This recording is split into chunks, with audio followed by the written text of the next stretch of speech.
If money cannot sustain a relationship, yes, you might think money can sustain the relationship. But look in the world, you're going to see the multi-millionaires. They're battling with relationship issues. Check very well. You're going to see the most beautiful women. You're going to see the most handsome men in the world. They are all battling with relationship issues. Look at the man you loved with all of your life. Look deep. Look deep. Look at the person you cherish so much. You could sacrifice everything for that person. Look at the woman you love so much. But yet, you're still battling with relationship issues. So even love was not able to sustain that relationship. Let's be realistic. Check even the sex maniacs. Those that think they understand sex very well. Are they not battling with relationship issues? They are. So if all of these things we are depending on, if all these things we have been relying on to sustain and build a beautiful relationship, if all these things can't work, ask yourself the question, what then can sustain a relationship? Because you should be interested to know what can sustain a relationship so that you stop wasting time, energy, and resources.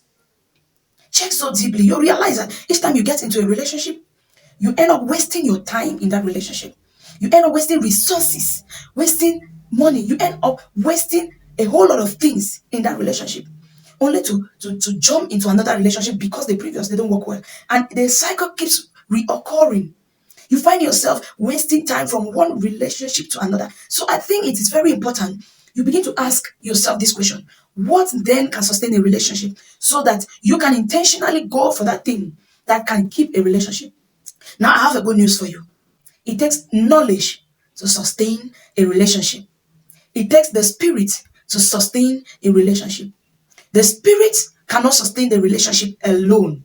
So those that have been praying and praying and praying, they have all manner of spiritual practices that they do on daily basis. Yet, they are still battling with relationship issues. Some have denied the spirit and they believe in their abilities. So they are putting in their best. They are actually going for knowledge. And they think the application of this knowledge, they say, if a woman understands her duties, if a man understands his duties, then that relationship will be a perfect match, will be a perfect blend. The answer is no. Knowledge alone cannot sustain a relationship. And which kind of knowledge? You need to know the right knowledge for marriage.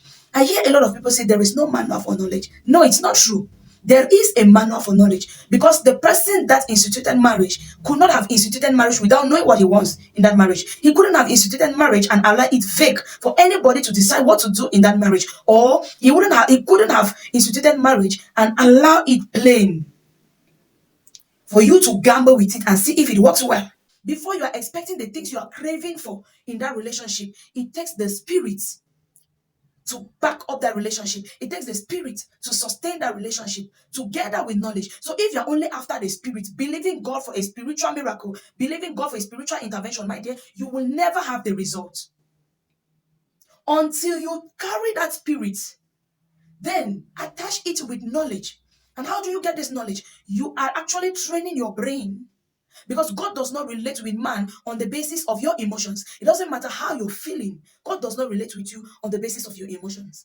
So God relates with you on the basis of knowledge. What do you know? How much knowledge have you acquired that you are expecting to enjoy that relationship? If you haven't acquired enough knowledge, you shouldn't be expecting much.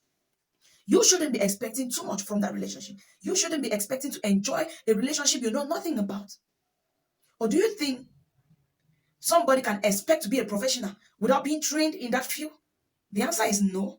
So why marriage? Marriage, which is for eternity. You can't enjoy marriage unless you know what it takes. Now, I want you to understand that everything you see is backed up by a spirit. There is nothing that can ever be sustainable in the earth without a spirit sustaining it. So if you must sustain your marriage, you must give the Spirit of God access. You might yet to be married. It is time for you to ask the Spirit of God to have access. Now, knowing the exact and the appropriate way to subscribing to the Spirit that backs marriage is another thing. It's not just all about listening from one man of God to another man of God or one prophecy to another prophecy. It cannot sustain your marriage, my darling. It will not sustain it.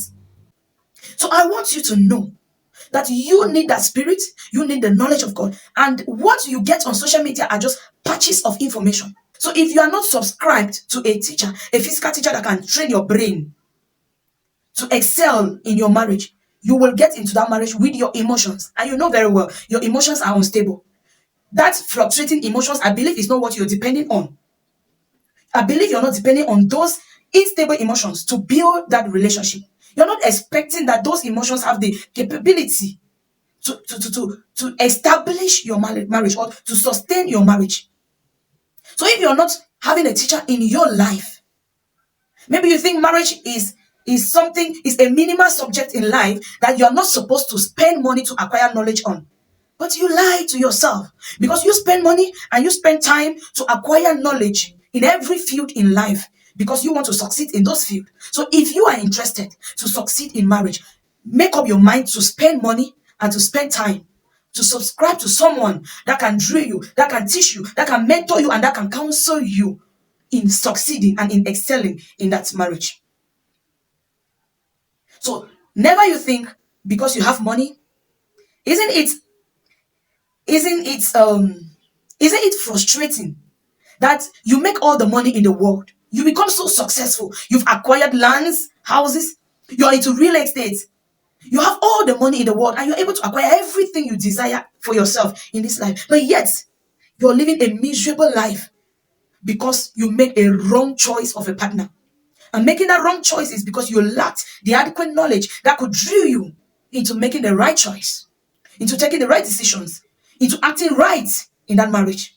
Even isn't it frustrating that all your effort to live happily in this life, going to school for all the number of years you went, spending the millions and millions of money you spent to acquire a job, a skill, to live happily in this world, isn't it really frustrating to find yourself in a wrong marriage? Just because you didn't want to spend a few time and a few francs and you didn't want to understand how it is governed, you thought your emotions would lead you. Isn't that really frustrating? And you that is watching me right now, if you're not having a teacher yet, make sure you're following this account. Then subscribe to my school. I run an online school of marriage titled Relationship and Marriage Academy. And I am an advocate that marriage should be introduced right from the elementary section of education because marriage is not a minimal aspect in life. Marriage is a major subject in life. So if you're watching me, make sure you're making up your mind to subscribe to that school. Then gradually train your brain, gradually allow me lead you into sustaining your marriage spiritually and physically because your money cannot sustain that marriage. Your beauty cannot sustain that marriage. Even your ability in sex cannot sustain that marriage. Not even your love can sustain it. I wait to see you in my inbox. Shalom.